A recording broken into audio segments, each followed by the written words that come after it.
and there's nothing else like it on the market. There's no other carrier without shoulder straps. And I was like, this makes no sense. It's based on the African way of carrying, so there's no shoulder straps, and it's based on the waist-centered, and the baby sits at the back. And for postpartum mothers in particular, that's where the shoulders is where they're most sore after birth, after childbirth. So the operations business, it might carry on. I haven't decided yet because it's had so much more interest than I was expecting. But the baby carrier, we're going to be launching. We'll be taking over England and Europe already, and we'll have launched into African markets. We're already connected with orphanages in Nigeria that we're going to donate the product once people have used it and don't need it anymore back to Nigeria. This whole year I've not had that Sunday scary, like, oh, but work this week. That's not happened in over a year. So when I sometimes think like, oh, should I just get a job and work on the carrier at the same time just for ease? And then I think back to that. And it's worth it. So I'm Arianne. I've got one business. It's a business operations consultancy. So I go in and help other businesses streamline their processes, systems, basically get them streamlined, sort out any kinks. And I started that last year to give myself a little bit more freedom and time to create another product, which is launching this year. And it's a baby carrier. It's so different. Yes. It is. Two different worlds. But so my background is I used to be an operations director, so I've done that for the last 10 plus years, helping high growth businesses scale. And the baby carrier product is actually something my mum invented when I was a baby. Amazing. Okay. And it felt like the right time to bring it back. Yeah. What's different about this baby carrier? Which one do you want to focus on more? Is it the baby carrier? The baby carrier. Okay. Awesome. Yeah. Tell me about this baby carrier. It's also very new, so there's less to talk about. Yeah. So it's based on the African way of carrying. So there's no shoulder straps, and it's based on the waist-centered, and the baby sits at the back. And for postpartum mothers in particular, that's where the shoulders is where they're most sore after childbirth. So it's the worst place to then carry your baby. So you'll see in a lot of the modern carriers that the weight of the baby is pulling on your shoulders, even if it's a back carrier, it's pulling you back. So this way, it's been used for centuries, right, across Africa and many different parts of the world, that you carry the baby on the back with no shoulder straps. And there's so many studies about it, but it's one of the best ways for mother and baby. So my mum actually designed this when I was a baby, and she was shown by our Nigerian neighbours how to use a wrapper, but she couldn't do it when she was on her own, and she had 4 kids under 10, and she wasn't able to do it and do that. So she invented this with clips to help her use it for herself, and they did so well with it, but it just wasn't the time for her. She didn't want to be a baby carrier product owner. This is pre-internet too. Yeah. So we had some products left, and my siblings are using it, friends, and we get asked about it all the time. So it felt like the right time to bring it back. What's it called? It's called Kubeba. Sorry? Kubeba. Kubeba. Okay. Which is Swahili for to carry. So it's to carry your child. Oh, so you have your mum is from Uganda? No, my mum is Irish. Irish, okay. So I'm Jamaican and Irish, and we grew up in Brixton around a lot of Nigerians. Yeah. So she was taught to carry like that.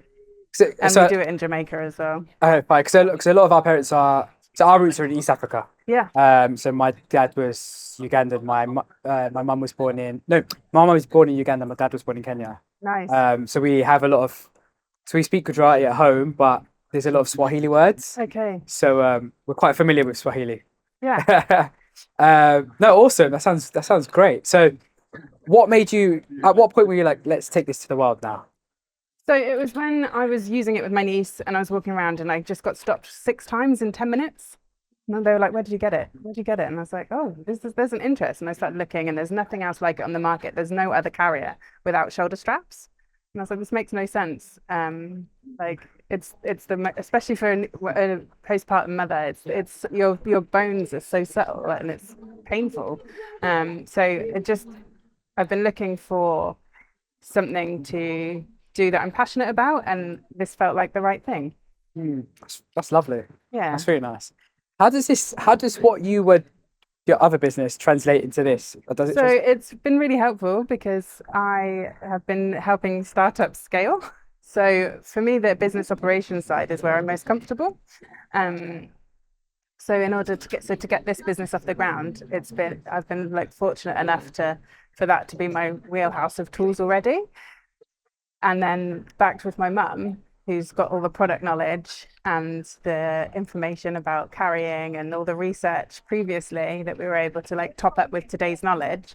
It's just been a really lovely blend, and it's been really helpful to get us on the right track to start nicely. So we're in production at the moment for our first round. We've done some testing already with some like updated carriers with just more modern fabrics and better joining and stuff. So yeah, ready to launch almost.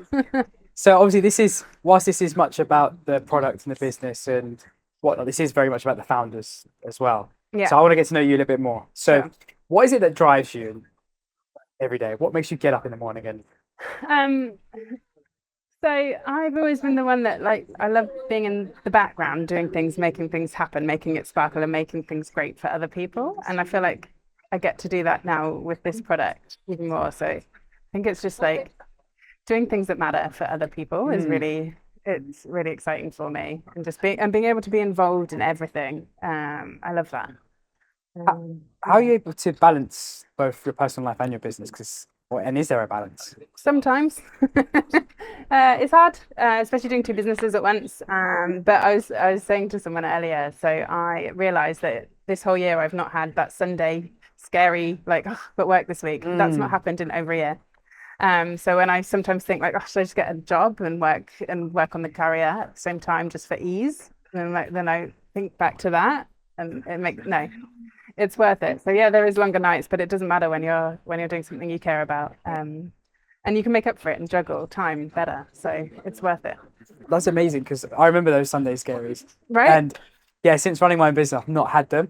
And it's really hard to explain to someone who's not running a business what that feels like, because it's such a great feeling. It's such great, and like this week is full, especially coming to this festival today. And then I'm working at the weekend as well, so it's like maybe 10 days working back to back. We've got a lot of client projects on at the moment, and the manufacturing is like happening right now. So it's full on, but it's fine. Then I can take like 3 days off and chill. Well, Yeah. it won't happen, but yeah, I could. Exactly, you The could. option is there. The option's there. Sorry, excuse me. No problem. Sorry, Toast. Oh, I thought it might be coughing in your ear as well. No, it's great. So we're having this conversation in 5 years' time. Again, we're at Ideas Fest. Where are you hoping that the business has grown to? The business is going to be huge by then. So the operations business, it might carry on. I haven't decided yet, because it's had so much more interest than I was expecting. But the baby carrier, we're going to be launching. We'll be taking over England and Europe already, and we'll have launched into African markets. So starting with Nigeria and Kenya, because so my partner's in Nigeria, has got a factory there. Okay. We've got loads of friends and connections in Kenya that we're going to launch into and bring it home. We're also like doing loads of programs there. So we'll do a donate it back program. We're already connected with orphanages in Nigeria that we're going to donate the product once people have used it and don't need it anymore back to Nigeria. So it's a sustainable product as well. It is, Okay. yeah. We want it to be like that full life cycle.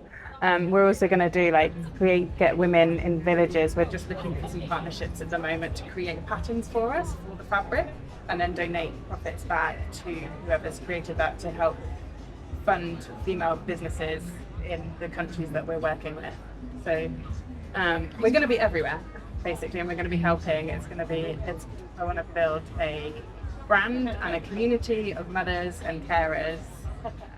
Why is it important for you to give back the way you're planning to? Because that's what life's about. I want to have a successful business, but there's no point. That's not the end goal. The goal is to build something that people are proud to work in my company. That people that work in this company, that they don't get the Sunday scaries, even as an employee. That's what I want, and I want for it to be more than just a job and just a money machine. Like that's meaningless to me. I spent years working in tax and corporate, and I'd still be there if that's what it was for. So yeah, it just matters. That's what life is about. It's community. What's the impact that you wish to have on the world? I just want. Yeah, I don't know. I just want to not have a negative impact on the world. So doesn't need to be huge, but it just needs to be when people look at what I've done, they're happy about it. Yeah, because often when you ask that question, people feel like it needs to be something massive and huge and like change loads of people's life. But it doesn't need to be that. It could just be just your immediate circle. Yeah, like if they're talking about me, they're proud. Like, oh, she does this. Yeah. That's what I like. That's nice. Like, I like that. Awesome. Okay, interest of time.